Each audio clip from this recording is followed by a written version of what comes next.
KP classes dedicated to excellence. Welcome everyone. Hello भाई साहब, कैसे हो आप लोग? तो भाई साहब, आप लोगों का जी हाँ पारा चढ़ रहा होगा। क्यों? क्योंकि आपकी एग्जामिनेशन बहुत करीब है। हाँ जी, समझ सकता हूँ बिल्कुल।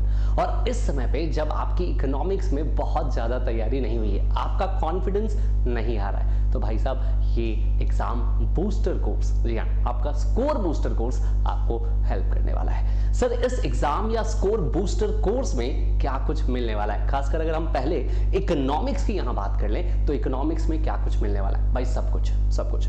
पास्ट ट्रेंड के बेसिस पे मैं आपको एक एनालिसिस दूंगा इस वीडियो में, जहां मैं आपको बताऊंगा कि किस तरीके से आपको अपने इकोनॉमिक्स के एग्जाम को अप्रोच करना चाहिए, सो दैट जी हाँ, यहां से भी आप 90% प्लस जा सकते हो। यहां से भी आप एक अच्छा सीयूईटी में स्कोर कर सकते हो। यहां से आप कहीं ना कहीं अपने बोर्ड्स को, सीयूईटी को टारगेट कर सकते हो भाई, राइट। और मैं ये कह रहा हूं तो 90% के चांसेस बनते हैं अगर आप इस पूरे के पूरे कोर्स को डिटेल से समझ लो और थोड़े अपने एफर्ट्स इसमें डाल दो, तो भाई 90% के चांसेस बन जाते हैं, राइट। तो सर, इस पूरे के पूरे कोर्स में क्या देने वाले हो? सर, आपने इस पूरे कोर्स में क्या डिजाइन किया है? चलो मैं बताऊं आपको। इस पूरे के पूरे कोर्स में अगर मैं बताऊं तो सबसे पहले तो हमें समझना चाहिए कि सिलेबस, जी हाँ, काफी सारे स्टूडेंट्स तो ये हैं जिनको पता ही नहीं आज तक भी कि सर सिलेबस में है क्या, और पता भी है कि चलो चैप्टर्स क्या है इतने दिनों में ये तो जान लिया है, बट भाई ये चैप्टर्स की मार्किंग स्कीम क्या है, कितने मार्क्स में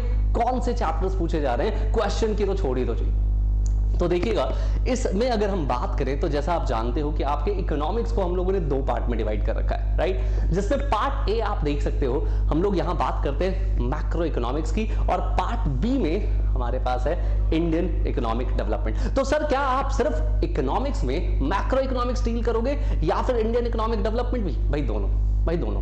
मैं आपसे इकोनॉमिक्स में मैक्रो इकोनॉमिक्स भी डील करूंगा और आपके साथ मैं इंडियन इकोनॉमिक डेवलपमेंट भी डील करूंगा। लेकिन इस पूरे वीडियो में मैं अपना फोकस जो है वो केवल और केवल मैक्रो इकोनॉमिक्स वाले 40 मार्क्स पर रखने वाला हूं।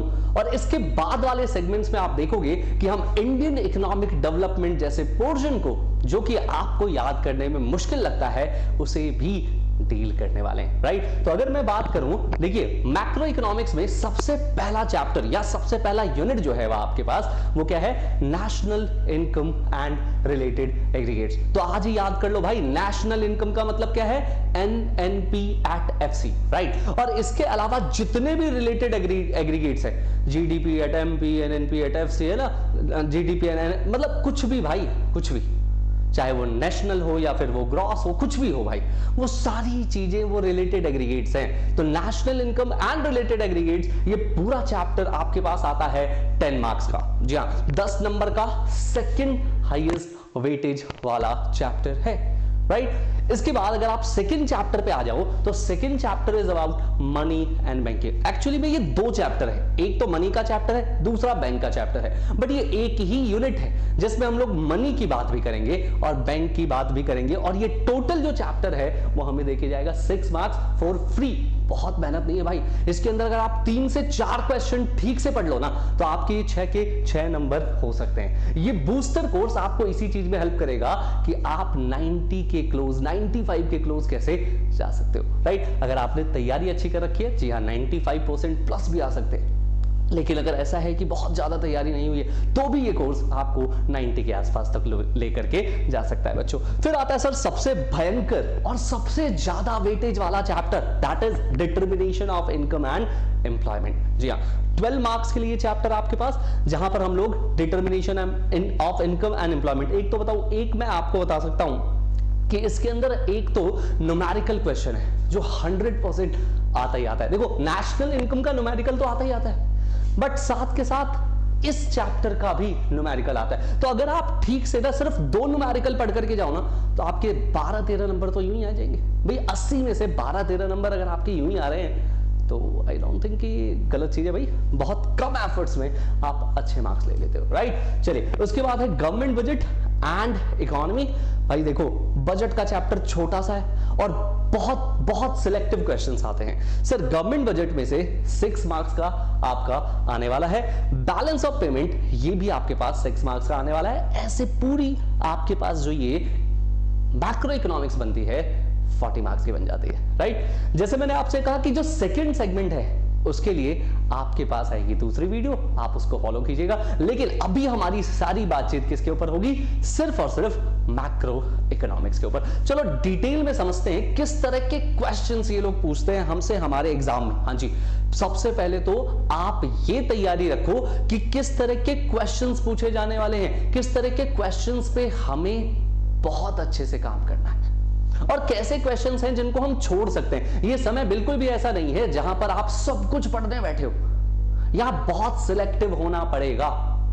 चाहे आपने बहुत अच्छी प्रिपरेशन कर ली है, आपको सब कुछ आता है, और चाहे आप एक ऐसी कैटेगरी में हो जहां पर आपने बहुत अच्छी प्रिपरेशन नहीं की है, कुछ कुछ आपने पढ़ा है, और या फिर आप एक ऐसी कैटेगरी में भी हो सकते हो जहां पर आपने कुछ नहीं पढ़ा है। तीनों ही टाइप के स्टूडेंट को मैं कहूंगा ये वो समय है जहां आपको बहुत सिलेक्टिव होना है, बहुत selective.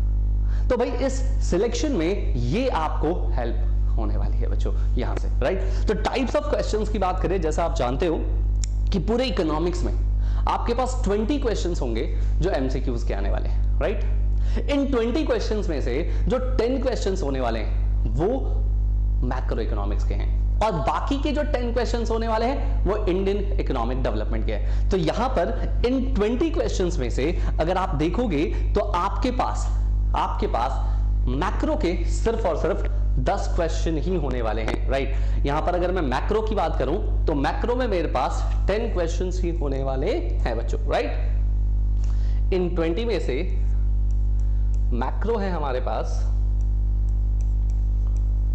10 questions of 10 each, and Indian economic development है 10 questions of 10 each, right, correct. So 20 marks के तो यही हो जाएंगे। तो अगर आपने ठीक से पढ़ाई की तो 20 नंबर तो फ्री के हैं भाई, बिंगो या फिर टिंगो, पूरे 1 नंबर या फिर 0 नंबर, राइट। चलिए क्या सर इसमें किस तरह के क्वेश्चंस पूछे जाते हैं। अगर आप 1 नंबर के क्वेश्चंस की बात करो तो 1 नंबर के क्वेश्चंस में किस तरह के क्वेश्चंस मेजरली पूछे जाते हैं। एक तो आता है यार असर्शन और रीजन बेस्ड। तुमको बताऊं बहुत आसान क्वेश्चन होता है, और मुझे पता है बहुत बार 99% आप इसका सही आंसर ही देते हो। जस्ट इन 1% केस आप शायद इसका कुछ गलत आंसर दे सकते हो, अगर वहां पे असर्शन और रीजनिंग दोनों में इसका कौन सा सही आंसर होगा, है ना। फर्स्ट और सेकंड वाले में ज्यादातर आप फंसते हो। जब आप देखते हो वहां पे ऑप्शन है ए बी सी डी, तो ए और बी में ही आप फंसते हो, सी और डी में तो जनरली बच्चा नहीं फंसता, राइट। बट कोशिश करेंगे इस तरह की प्रॉब्लम को भी हम लोग इसी क्लास में समझ लें, राइट। फिर आता है बेटा केस बेस्ड एमसीक्यूज। ऑल्दो मैं बताऊं आपको केस बेस्ड एमसीक्यूज सेवरली कभी पूछा जाता है। मतलब आप देखो पिछले 3 अटेम्प्ट में 1 या 2 क्वेश्चन मिलेंगे जो केस बेस्ड एमसीक्यूज है ना, बट फिर भी क्या पूछे जा रहे हैं, जी हाँ पूछे जा रहे हैं, राइट। कॉन्सेप्ट बेस्ड तो ठीक है, फॉर्मूला बेस्ड भी एमसीक्यूज आप देखोगे काफी बार पूछ लिया जाता है, खासकर नेशनल इनकम से पूछ लिया जाता है कि क्या ऐड होगा तो जीडीपी बनेगा, क्या माइनस होगा तो एनडीपी बनेगा। मतलब इस तरह के क्वेश्चंस भी पूछे जाते हैं। मतलब ये कॉन्सेप्ट बेस्ड क्वेश्चंस होते हैं एमसीक्यूज की बात करें तो, और डायग्राम बेस्ड भी एमसीक्यूज काफी बार पूछे गए हैं बच्चों, राइट। डायग्राम बेस्ड एमसीक्यूज मैं बताऊं आपको एक्चुअली में वो फ्री के मार्क्स होते हैं। अगर आपने थोड़ी सी एनालिसिस कर दी तो भैया वो मार्क्स आपसे कोई नहीं छीन सकता, राइट। तो ये रहे आपके पास जो 10 क्वेश्चंस है, असर्शन बेस्ड, केस बेस्ड या कॉन्सेप्ट बेस्ड या फिर डायग्राम बेस्ड क्वेश्चंस, राइट। सवाल ये उठता है कि सर ये क्वेश्चंस जो हैं, जो एमसीक्यूज क्वेश्चन आप मैक्रो इकोनॉमिक्स के कह रहे हो, वो कौन से चैप्टर्स से आते हैं। तो देखो वैसे तो मैं बताऊं आपको कि जनरली अगर आप पास्ट ट्रेंड देखोगे, मैं दिखाऊंगा आप लोगों को, तो लगभग हर चैप्टर को कवर किया है। लेकिन सबसे ज्यादा जिन चैप्टर्स को कवर किया है इन्होंने एमसीक्यूज के लिए, वो चैप्टर्स हैं नेशनल इनकम। जनरली 1 से 2, मैं आपको बताऊं 2 तो आते ही आते हैं, मिनिमम 1। हाँ अगर कभी ऐसा हुआ तो कम से कम 1 क्वेश्चन तो आपके पास जरूर एमसीक्यू का आएगा ही आएगा, राइट। Yes sir. इसके अलावा एग्रीगेट डिमांड एंड सप्लाई, यानी aggregate demand and aggregate supply, है ना, ये वाले क्वेश्चंस भी आते हैं आपके पास। फिर मनी एंड बैंकिंग से क्वेश्चंस आ जाते हैं आपके पास, बजट से और बैलेंस ऑफ पेमेंट से भी क्वेश्चंस आते हैं। अगर मैं एग्रीगेट डिमांड एग्रीगेट सप्लाई करूं इसकी बात, तो ये इनकम एंड एम्प्लॉयमेंट थ्योरी है बच्चे, it is income and employment theory, right. ये आपका इनकम थ्योरी है एंड एम्प्लॉयमेंट थ्योरी। तो भाई साहब ये जो है आपके पास ये एमसीक्यूज के लिए क्राइटेरिया रहने वाला है बच्चों, राइट? ये सब ठीक है, यहां तक तो आई होप आपको चीजें समझ में आ रही है। जो सेकंड आपको टाइप ऑफ क्वेश्चन दिखाई देता है, जो जनरली 11, 12, 13 और 14 क्वेश्चंस होते हैं, मतलब question number 11, question number 12, 13 and 14, वो क्वेश्चन जो हैं वो वेरी शॉर्ट आंसर क्वेश्चंस होते हैं। वेरी शॉर्ट मतलब 60 से 80, मतलब आप कह लो 4 से 5, मैक्सिमम 6 लाइनों में आपको आंसर देना है। 60 से 80 वर्ड्स में आपको इसका आंसर देना पड़ता है, राइट? एक लाइन में जनरली हम मान के चलते हैं कि 10 वर्ड्स के आसपास आते हैं, तो वैसे आप देख लो 5-6 के आसपास जो है आपको यहाँ पे जो है इसका कह लीजिए कि आंसर जो है रखना है, राइट? सो ये 2 मार्क्स कंटेन करते हैं, राइट? 4 से 5 क्वेश्चंस होंगे, तो लगभग 4 क्वेश्चन हुए तो 8 नंबर के होंगे, और अगर 5 क्वेश्चन हुए तो 10 नंबर के क्वेश्चंस आपके पास यहां से आने वाले हैं, राइट? Yes sir. देखिए इन क्वेश्चंस में जो वेरी शॉर्ट आंसर क्वेश्चंस हैं, इन क्वेश्चंस में क्या पूछे जाते हैं भाई? देखो इसमें ना डिफाइन या स्टेट या आइडेंटिफाई पूछ लेंगे आपसे, 1 लाइन में कोई रीजनिंग पूछ लेंगे, बताओ ये इसमें आ रहा है तो क्यों आ रहा है, राइट? फिर सिंपल और डिफरेंस के क्वेश्चन पूछ लेंगे, मतलब इसको बताओ, रिफ्यूट करो, या फिर आपसे पूछ लेंगे कि इन दो के बीच में डिफरेंस है, अगर है तो क्या डिफरेंस है, राइट? तो ये डिफरेंस बिटवीन के भी क्वेश्चन पूछे जाएंगे। जैसे कुछ एग्जांपल लिए मैंने, फिजिकल डेफिसिट क्या होता है बता दो, या फिर फंक्शन ऑफ मनी का स्टेट क्या है ना? State of the function of money जैसे क्वेश्चंस आपसे पूछ लिए जाते हैं बच्चों, राइट? तो इस तरह के क्वेश्चंस आपको यहाँ पे जो 2 नंबर के क्वेश्चन है, वेरी शॉर्ट आंसर क्वेश्चन, उसमें देखने को मिलेंगे। फिर आते हैं सर अपनी थर्ड कैटेगरी पे, जो 15-16 से स्टार्ट होता है आपका क्वेश्चन नंबर आपके क्वेश्चन पेपर के अंदर। तो आप देखोगे वहां पर आपके पास जो शॉर्ट आंसर क्वेश्चंस हैं, जी हाँ, शॉर्ट आंसर क्वेश्चन 4 मार्क्स के लिए, वो भी 4 नंबर के ये क्वेश्चंस आपके पास आपसे पूछे जाते हैं। देखिए अगर मैं 4 नंबर के क्वेश्चंस की बात करूं तो जनरली 5 या 6 क्वेश्चन आपको देखने को मिलेंगे, राइट? तो 20 से लेकर के और 24 मार्क्स के क्वेश्चन आपके पेपर में 4 नंबर के होते हैं। हाँ जी बिल्कुल।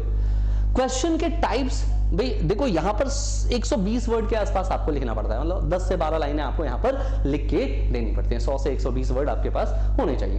एक्सप्लेन एनी 2 और 3 पॉइंट्स, या फिर डिस्टिंग्विश बिटवीन के क्वेश्चंस हैं। शॉर्ट नंबर्स के क्वेश्चन, सॉरी न्यूमेरिकल्स हैं, सॉरी हाँ, शॉर्ट न्यूमेरिकल्स हैं। और जैसे मैंने आपसे बताया कि 4 नंबर के न्यूमेरिकल्स में एक न्यूमेरिकल तो confirm he, that is income and employment का, है ना? इनकम एंड एम्प्लॉयमेंट का न्यूमेरिकल इजी भी है और कंफर्म है, श्योर शॉर्ट वहां से क्वेश्चन आता ही आता है। हाँ, तो 3-4 तरह के वो क्वेश्चंस होते हैं, 3-4 तरीके से आपको वो सीख लेने हैं बस, इसके बाद और इससे बाहर कुछ नहीं हो सकता बच्चों, राइट? ठीक है।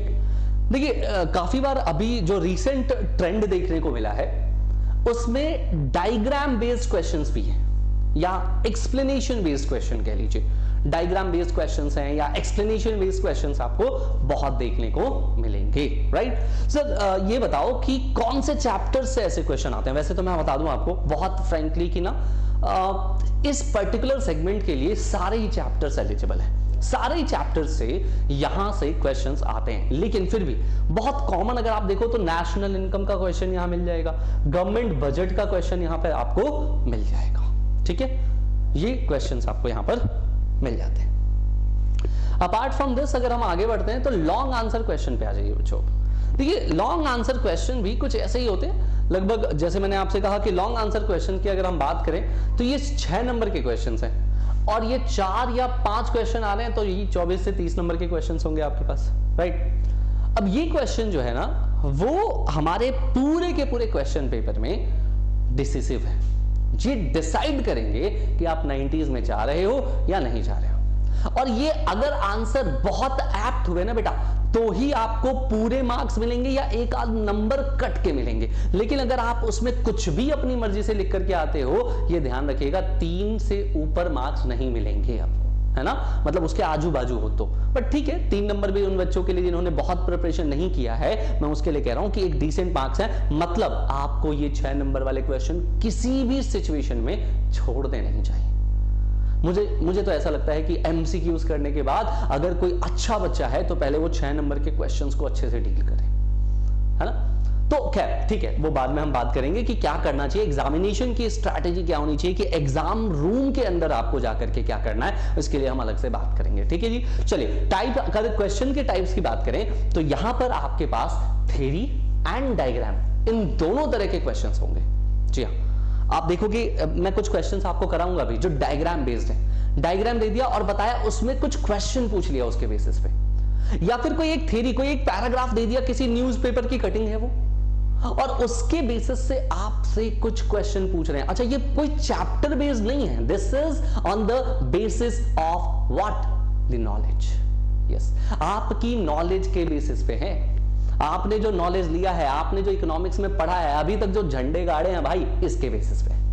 तो अगर आप लोगों ने इस क्वेश्चन की तैयारी नहीं भी की हो ना, तो भी कोई बड़ी बात नहीं है, कोई दिक्कत वाली बात नहीं है। रीसेंट के 3-4 कॉन्सेप्ट्स जो मैं आपको बता दूंगा, जब मैं इन क्वेश्चंस पे आऊंगा, आप उन क्वेश्चंस को प्रिपेयर करके जाइएगा, उन चीजों को एक बार जाकर के गूगल पे सर्च कर लीजिएगा, उसके बारे में बेसिक नॉलेज लेकर के जाइएगा। मुझे लगता है कि शायद इसके आसपास ही आपका इस बार का क्वेश्चन पेपर रहने वाला है। दो मैं प्रेडिक्शन ऐसी कर रहा हूं, हो सकता है कि मैं गलत हो जाऊं, लेकिन मुझे लगता है कि जो 4-5 बड़ी चीजें चल रही हैं, अभी तक का ट्रेंड यही रहा है, उनमें से क्वेश्चन यहां से आ सकता है भाई। ठीक है, फिर वही न्यूमेरिकल क्वेश्चंस, लेकिन इस बार जो न्यूमेरिकल क्वेश्चन है वो 6 नंबर के लिए। तो जनरली इसमें ना एक क्वेश्चन ना पूछ करके 2 क्वेश्चन पूछते हैं, और यहां से याद रखना, एक क्वेश्चन नेशनल इनकम का तो कंफर्म है, नेशनल इनकम का एक क्वेश्चन कंफर्म है यहां से, राइट। नेशनल इनकम का एक क्वेश्चन तो आएगा ही आएगा, और मैं आपको बता दूं बहुत सिंपल है भाई, 3 फॉर्मूले, तीनों फॉर्मूलों को याद कर लेना और क्वेश्चन अपने आप सॉल्व होता है, कुछ नहीं करना होता उसके बाद। 3 फॉर्मूले याद कर लो और अपने आप ही क्वेश्चन सॉल्व हो जाता है, राइट। क्या इसके बाद इवैल्यूएट करने वाला क्वेश्चन, इवैल्यूएट कीजिए, रिफ्यूट कीजिए, आप सपोर्ट में हो या नहीं, मतलब आप इस तरह के क्वेश्चंस बहुत देखोगे, आपको लगेगा यार मैं क्या आंसर लिखूं इसके अंदर, है ना। मतलब आपको लग रहा है वो स्टेटमेंट करेक्ट है, बट आपके पास वो डेटा नहीं है जो आप उसमें लिखना चाहते हो। तो ये सारे क्वेश्चंस यहां पे आएंगे। फिर केस स्टडी बेस्ड क्वेश्चन, मैंने आपसे कहा ही केस स्टडी बेस्ड क्वेश्चन भी यहां पर पूछ लिए जाते हैं, राइट। देखिए वैसे फिर मैं कह रहा हूं कि जब आप 6 नंबर के क्वेश्चंस की बात करते हो ना, तो बहुत जनरल क्वेश्चंस पूछे जाते हैं, लेकिन इन चैप्टर्स की अगर आपके पास नॉलेज है, जो मैं अभी आपको बताने वाला हूं, तो ये जो क्वेश्चन आएगा इसको आप इजीली टैकल कर पाओगे, राइट। तो भाई ये चैप्टर्स कौन कौन से हैं? सबसे पहले तो टॉपिक जो है वो क्रेडिट क्रिएशन, यानी बैंकिंग का चैप्टर है आपके पास। फिर बैलेंस ऑफ पेमेंट का चैप्टर है आपके पास। नेशनल इनकम एंड न्यूमेरिकल्स वाले जो चैप्टर्स हैं, इनकी नॉलेज आपके पास यहां पर होनी चाहिए बच्चों, राइट। ठीक है सर, ये बात भी क्लियर है बहुत इजीली। नेक्स्ट आता है पैसेज और पिक्चर बेस्ड क्वेश्चन। सर अभी तो आपने बताया, मैंने इसको ना अलग से एक सेगमेंट डाल दिया भाई। देखो 6 नंबर के क्वेश्चन में मैं मानता हूं पैसेज या पिक्चर बेस्ड क्वेश्चन आता है, लेकिन मैं इस पे बहुत डिटेल डिस्कशन करना चाहता हूं, क्योंकि ये 6 नंबर ना आप आसानी से ले सकते हो यार। तो देखो 1 या 2 क्वेश्चन रहते हैं आपके पास, 6 से 12 नंबर के क्वेश्चन रहेंगे। कंफर्म कैटेगरी है इसमें से। अगर मैं बात करूं तो क्या क्या है, देखो नेशनल इनकम, जी हाँ, जनरली आप देखोगे कि यहां पर जीडीपी से, जीएनपी से डेटा पूछ लिया जाता है। जीडीपी जीएनपी के डेटा दे देंगे और उस पे कुछ क्वेश्चंस होंगे, वो क्वेश्चंस आपको सॉल्व करने हैं। एक तो ये टाइप हो सकता है, एक काफी बार ऐसे क्वेश्चन देखोगे, इनकम वर्सेस एक्सपेंडिचर मेथड के ऊपर क्वेश्चन दे देंगे। इनकम मेथड के क्या क्या प्रिकॉशंस है, एक्सपेंडिचर मेथड के क्या क्या प्रिकॉशंस है, याद करके जाना भाई, इंपॉर्टेंट क्वेश्चन हो जाता है आपके पास। न्यूमेरिकल बेस्ड पैसेज आ जाता है आपसे, एक नंबर्स दिए हुए उसके अंदर और उसके बेसिस पे बोला हुआ है कि ये निकाल के दिखाओ, वो निकाल के दिखाओ, वो निकाल के दिखाओ। बिल्कुल जी, ऐसे क्वेश्चंस भी आपको देखने को मिल सकते हैं, राइट। फिर मनी एंड बैंकिंग में अगर मैं बात करूं, क्रेडिट क्रिएशन वाला टॉपिक जैसा आपको पता है इंपॉर्टेंट है। फंक्शंस ऑफ मनी, जी हाँ, मनी के फंक्शंस क्या है, ये भी एक इंपॉर्टेंट टॉपिक है। And monetary policy like repo rate, CRR, भाई यहां से तो क्वेश्चन आता ही आता है, नहीं तो एमसीक्यू में एक क्वेश्चन तो आएगा ही आएगा। जब आप एमसीक्यूज देखोगे तो वहां पर एक ना एक क्वेश्चन आपको यहां से दिखाई दे जाएगा बच्चों, राइट। तो ठीक है सर, ये बात भी सही है। गवर्नमेंट बजट देख लो, गवर्नमेंट बजट से आपको हाईली प्रेडिक्टेबल होता है कि यहां पे बजट रिसिप्ट डेटा का क्वेश्चन आ जाए, या फिर फिस्कल रेवेन्यू डेफिसिट का, रेवेन्यू वर्सेस कैपिटल आइटम क्या होते हैं, इस तरह के कॉन्सेप्ट्स आपसे पूछ लिए जाए। या फिर अगर मैं बैलेंस ऑफ पेमेंट की बात करूं तो वहां पे करंट वर्सेस कैपिटल, बहुत इंपॉर्टेंट टॉपिक्स हैं बेटा ये। यही सिर्फ टॉपिक ना आपको मैं बताऊं यहां 40 में से 35 के आसपास ले जाती हैं, अगर आप मैक्रो इकोनॉमिक्स की बात करो पर्टिकुलरली तो, राइट। फॉरेक्स रेट या फिर एप्रिसिएशन क्या होता है, डेप्रिसिएशन क्या होता है, बीओपी डेफिसिट क्या होता है, सरप्लस क्या होता है, इन सब चीजों को एनालाइज कर लोगे आपका काम हो जाएगा। ठीक है बच्चों, मैं आपसे मिलता हूं इस बूस्टर कोर्स के अगली क्लास में, और यहां अब हम लोग कर रहे होंगे वो क्वेश्चंस जो हमारे एग्जाम के लिए सबसे इंपॉर्टेंट क्वेश्चंस हैं। और हां, यहां पर मैं प्रीवियस ट्रेंड्स और प्रीवियस क्वेश्चंस, उनके बेसिस पे, प्रीवियस ट्रेंड के बेसिस पे जो भी क्वेश्चंस बन सकते हैं, मैं उनकी भी डिस्कशन आपके साथ करने वाला हूं बच्चों, तो बने रहिएगा हमारे साथ। Thank you very much. मैं हूं Manish Roy, signing off. KP Classes. Dedicated to excellence.